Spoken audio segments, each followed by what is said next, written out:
Hello, my name is William J. Rothwell, and today I would like to talk with you about integrating career planning and succession management.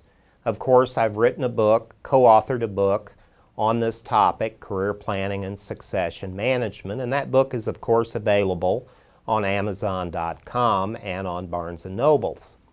But basically the issue is this. The question is, how do career planning and succession management programs relate to each other? Well, succession management is all about the organization's leaders identifying the people to be future leaders of the organization. So it is basically a top-down process.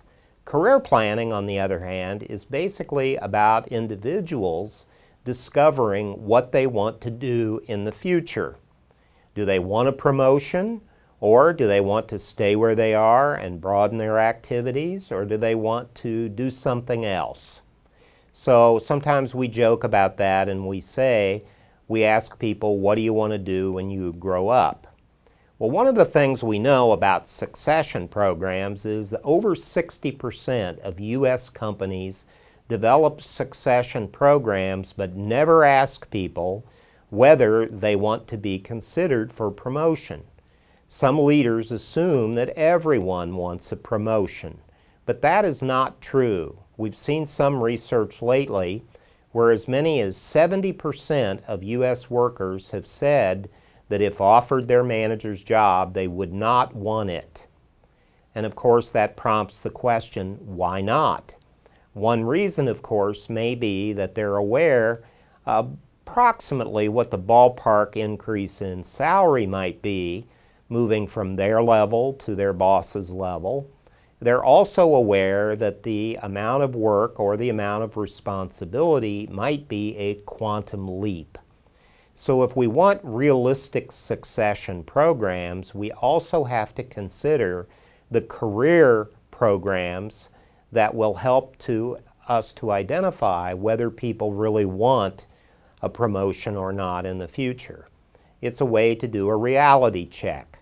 So of course the first step in both kinds of programs is getting management commitment. Get people clear what their roles are, what the goals of the two programs, succession and career planning, are, and how we will measure those, and how we can get people accountable for developing people in a succession program and for taking personal development action in a career program.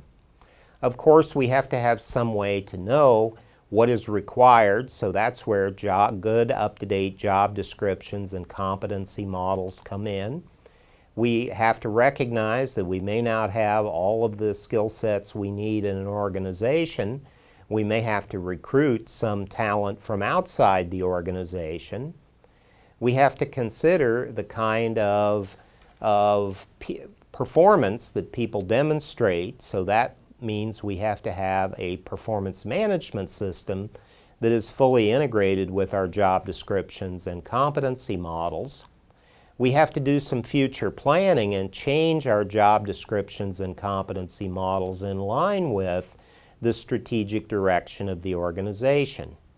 We have to have some way to assess potential.